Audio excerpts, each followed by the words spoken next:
Ahlan wa sahlan to World Football Summit. And now your MC for World Football Summit Asia, Natalie Mamo. Your Excellencies, distinguished guests, football enthusiasts from around the world, ladies and gentlemen, sabah al-khair wa ahla wa sahla fikum. Good morning and a very warm welcome to the World Football Summit Asia taking place here in Jeddah, Saudi Arabia for the first time as we gather to celebrate the beautiful game that unites us all. My name is Natalie Mamo. I'm a sports presenter and a former professional basketball player, and I'm extremely honored to be an Arab woman hosting the World Football Summit for the first time. Over the next 2 days, Jeddah will play host to more than 135 distinguished guests who will engage in enlightening discussions across more than 35 panels split between the main stage and the industry stage. So Saudi Arabia and WFS welcome you today to be a part of this dynamic exchange of ideas and experience that will shape the future of football in Asia and beyond. And as athletes, my message is always remember that football is more than a sport. It's a universal language that speaks to the hearts and minds of people from every corner of the world and has the power to unite, to inspire, and to create positive change in a world that is in very much need for. Because I believe sports has the power to make champions in life, even if they don't end up becoming champions on the field. So together, let us make the World Football Summit Asia in Jeddah a milestone in the journey of football. And on behalf of WFS Asia, I'd like to extend my deepest gratitude to the Saudi Ministry of Sports, as well as the Asian Football Confederation, and a special thank you to the FIFA for giving the green light to host WFS Asia just hours ahead of the FIFA Club World Cup that will kick off later today. Now, behind this amazing event stands an army of incredible individuals that I've had the pleasure to work with in the past weeks. And leading this army is a person who goes above and beyond to always ensure this event is of the highest of standards. I guess you're all familiar with him by now. Ladies and gentlemen, please put your hands together for the co-founder and director of the World Football Summit, Alessie.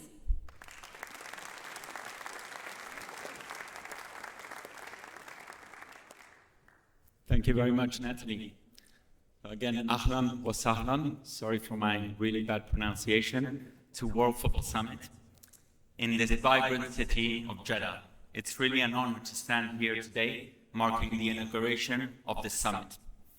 The idea of this project commenced over a year ago, when Saudi Arabia was already a global sports powerhouse. However, since then, it has had an unprecedented acceleration.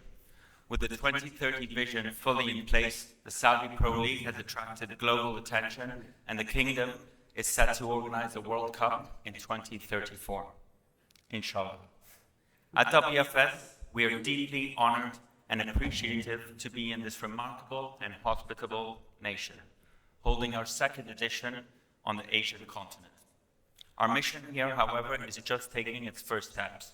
We aspire to make this annual gathering a consistent platform, offering a voice to everyone in the football and sports industry passionate about its evolution and its advancement. This summit serves as a global nexus for like-minded individuals from every corner of the world committed to the growth of football and sports in Saudi Arabia and the region. Today, we inaugurate the summit with immense pride, hosting over 2 days 143 speakers and 1,300 attendees who have journeyed to Jeddah from an impressive 76 different countries. At World Football Summit, we pride ourselves with connecting leaders to build the football we want, the football we need. This means recognizing new dynamics and realities, such as the growing influence of new leagues and competitions, and uniting the global football industry to pursue the mission of creating an ecosystem that embraces innovation, professionalization, and sustainability. We trust that these 2 days will be filled with invaluable content and countless networking opportunities for all of our guests. Lastly, I would like to extend my gratitude to our partners whose support has made this summit a reality. A special thanks to the Ministry of Sports of Saudi Arabia and FIFA for their instrumental role, allowing it to coincide with the FIFA Club World Cup. Let's make these 2 days an unforgettable celebration of football and collaboration. Shukran. And now,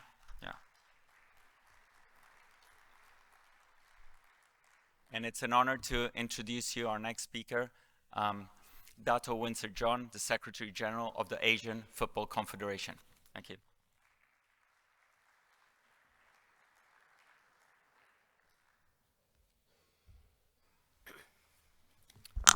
Thank you, Ian. Distinguished guests, ladies and gentlemen, a very good morning, and my heartfelt appreciation to World Football Summit Asia for giving the AFC and also me the opportunity to address all of you here today. I must also take this opportunity to thank the Saudi Arabian Football Federation and also the Saudi authorities for the warm hospitality and exceptional hosting capabilities. It's great to see so many leaders in football gathered here with the aim of networking, sharing new ideas, and charting the way forward for our great game, particularly in Asia.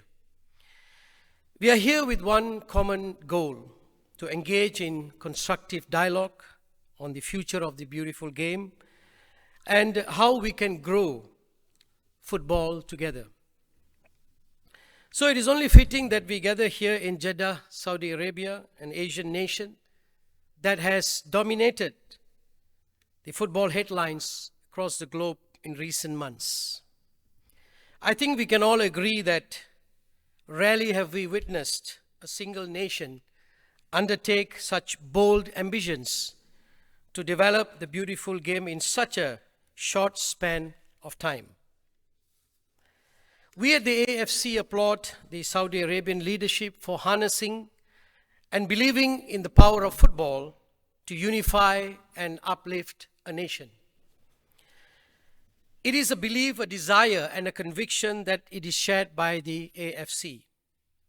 Over the last decade, Asia has been the epicenter of the global game. Just 12 months ago, the footballing world tuned and turned its gaze to Asia in this very region for only the second time in this century. 20 years after Japan and Korea paved the way for the continent, the FIFA World Cup 2022 in Qatar was a resounding success. It was the clearest illustration of the rise of Asia and the incredible progress of the Asian football family. Not only in organization capability, but also in the development terms. For a record 5 teams in Russia, Asia was represented by a new record of 6 teams in Qatar. And our teams produced some of the biggest upsets of the tournament, as for the first time in history, the 3 Asian teams advanced into the knockout stages. For Asia, it's another giant leap forward. And in just 7 short months, the attention of global football was again riveted to Asia, this time to co-host Australia. It was also the first time in the history of world football that this continent was the focus of not just the grandest men's stage, but also the women's game. And against the backdrop of perhaps the greatest ever women's global showpiece in history, Australia's inspiring run to the semi-finals of the Asia's best performance since Japan's runner-up finish in the 2015 edition in Canada. Like in any journey, it is often wise to reflect on the distance traveled as well as the path ahead. In many ways, the foundation of the AFC's recent successes were laid in 2016. Then the AFC president, Sheikh Salman bin Ibrahim Al Khalifa, launched the AFC vision and mission in Qatar. Against the fitting backdrop, the AFC president provided a clear picture of the glittering future that laid ahead for the people's game on our great continent. We set out the AFC's vision to ensure the success of Asian teams on the world stage, to be the world's leading confederation through strong members, and confirm football as the #1 sport throughout the continent. Supported by 7 mission statements, it was, of course, an ambitious strategy.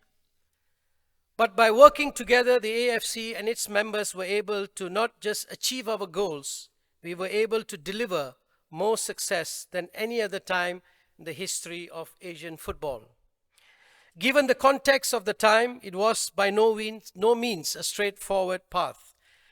There is no other organization or company in Asia whose mandate begins in Beirut and finishes in Brisbane. Both in geopolitical and geographical terms, no other continent on the planet is as diverse as Asia. From organizing competitions in sub-zero temperatures in Mongolia to the tropics of Southeast Asia and the scorching heat in Middle East, no other confederation is faced with so many climate challenges as the AFC. And to say that football never sleeps in Asia is a position it's lightly. Because the AFC is again the only confederation in the world football with more than 10 different time zones. So when we launched our vision and mission in January 2016, we had just 10 teams in the top 100 of the FIFA ranking. And yet today, Asia is represented by 17 teams in the top 100. And our men's side and our women's side are also consistently among the best in world football. So how did we achieve this? By embracing an era of unity, solidarity, and stability, and by strengthening our collective sense of purpose. A clarity of vision centered around two guiding principles and pillars: to deliver an unrivaled stage for our players, teams, and match officials to shine by establishing world-class AFC competitions, and to provide tailor-made support to our 47 member associations and 5 regional associations. Competitions, as you know, is the lifeblood of any confederation, and the AFC has always held the belief that we have a duty to reward success. Nowhere is there more evident than the AFC Champions League and the AFC Cup. In 2018, we increased the prize money from 1.5 million to 4 million. Similarly, the AFC Cup winners rose fivefold from 350,000 in 2015 to 1.5 million in 2018. And again, in 2019, we doubled the travel contributions for both competition across all stages. And as many of you know, in August this year, the AFC unveiled its most groundbreaking reforms to the Asian Football Club game yet.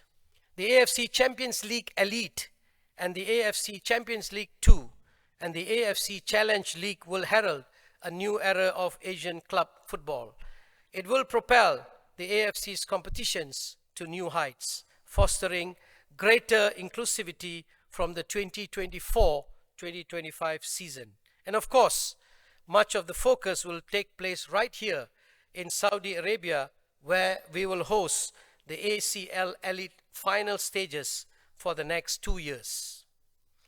Under the leadership of the AFC president, women's football in Asia has also witnessed exponential growth in recent years. The AFC has successfully organized several pilot editions of the AFC Women's Club Championship, and beginning next year, we will introduce the inaugural season of the AFC Women's Champions League. Our women's national teams are already amongst the best, but the AFC Women's Champions League will provide an unparalleled platform to develop and showcase the talent of women's football on the continental stage. Already we are seeing our members, which include the Saudi Arabian Football Federation, take decisive steps in advancing the women's game, all with the aim of competing in Asia's premier women's club competition. We have every faith that the strategic reforms and the new funding model will raise the intensity, stature, and quality of both the men's and the women's club game in Asia. And it is with the same desire and commitment that has enabled our national team competitions to evolve into some of the most admired continental tournaments in world football. And in exactly 1 month, the stars of Asian football will descend upon Qatar for the 18th edition of the AFC Asian Cup. Close to 1 billion people interacted through our digital platforms in the UAE in 2019, with TV viewership nearly doubling from the 2015 edition in Australia, reiterating the undeniable appeal and rise of Asian football. And we have every faith that we will shatter all engagement records again next year. And I'm pleased to note that Qatar 2023 will also be the first edition to include the E-Asian Cup, which is set to feature the best gamers from across the participating member associations.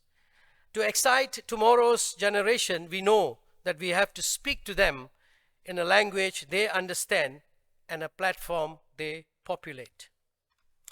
The AFC has also outlined its desire to make people's lives better. The AFC Dream Asia Foundation continues to create a lasting and meaningful impact across our most vulnerable groups across the continent. And again, we must thank His Royal Highness Prince Abdul Aziz bin Turki Al Faisal, the Kingdom of Saudi Arabia Minister of Sport, who is the chairperson of the AFC Dream Asia Foundation Board of Trustees, for his steadfast support and commitment to make lives better. Dear friends, Asia will continue to be the heart of world football in the coming years.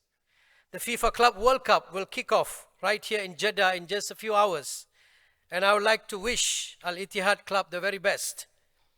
And immediately after the AFC Asian Cup Qatar 2023, the United Arab Emirates will host the FIFA Beach Soccer World Cup 2024 in February. Uzbekistan will become the first Central Asian host of a FIFA tournament with the FIFA Futsal World Cup in September 2024. And just last month, Indonesia hosted the first ever FIFA tournament there.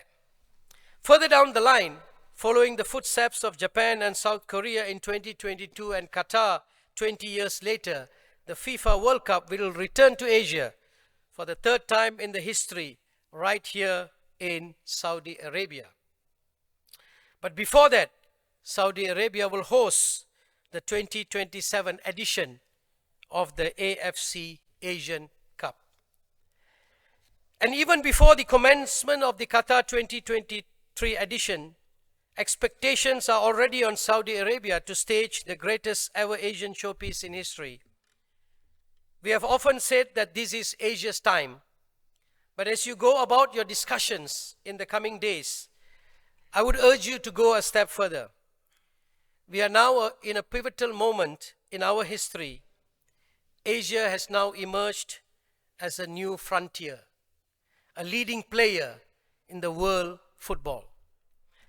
The duty now falls on all of us, and industry and domain players, to chart the promising future and unlock the limitless opportunities that lie ahead.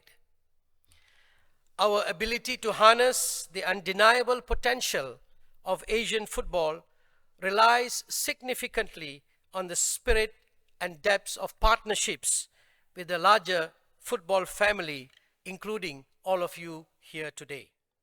So I look forward in working in close collaboration with you in the years to come, and to seeing this new and exciting future unfold. Thank you all, and I wish you a productive and insightful summit ahead. Thank you.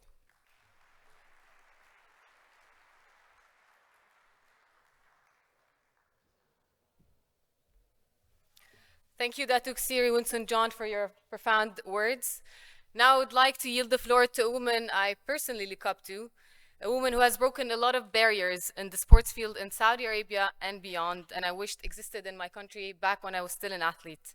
I may be standing before you today as an MC, but also as the first woman to ever present sports news in Lebanon, as a former basketball champion, and simply an Arab woman who also aims to broaden the doors of opportunities for sportswomen in the region. I'm beyond grateful for her for being an inspiration and a role model in greatness and leadership. Ladies and gentlemen, please join me in welcoming to the stage the Assistant Minister of Sports, Adwa Al Arifi.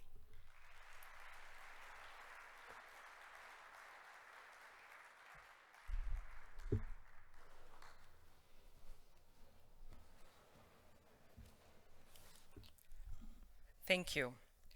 Secretary General, distinguished guests, ladies and gentlemen, welcome to Saudi Arabia. Thank you all for coming and sharing this moment with us. It is a pleasure to welcome you all here. Today is a historical day for Saudi Arabia as we host the football family and kick off the FIFA Club World Cup. It is a moment we have been working towards for a long time, and it represents another step forward for our nation and our people who love football so much. For those of you who have yet to witness our passion for the game, you will see and hear it for yourselves, I promise. Just as it is all over the world, it's played on our streets and lives in our hearts. It unites us. It always has done.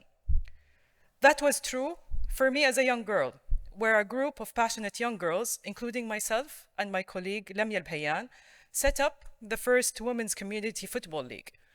We just wanted to play. And thanks to Vision 2030, His Royal Highness Prince Mohammed bin Salman, Crown Prince and Prime Minister of Saudi Arabia, now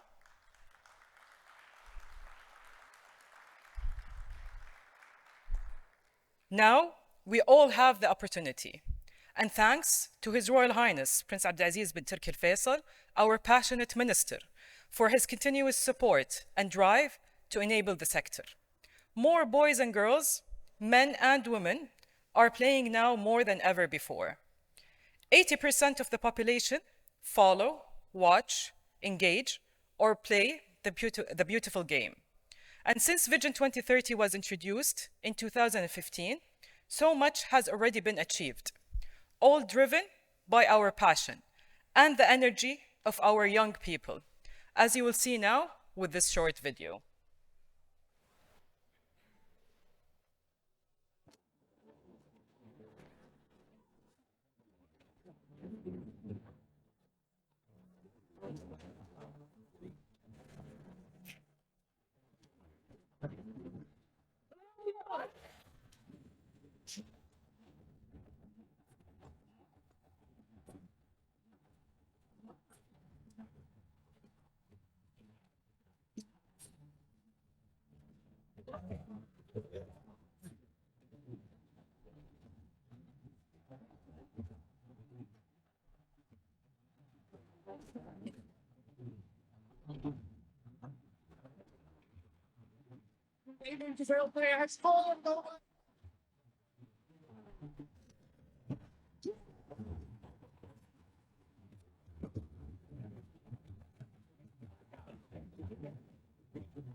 This is a story of growth. What you have just witnessed in football is happening across all sports. And the reason why this is happening is pretty simple. Our people and our desire to grow. We want to grow sports in the kingdom and to play our part globally in world sport. We want to grow our people and help them move forward.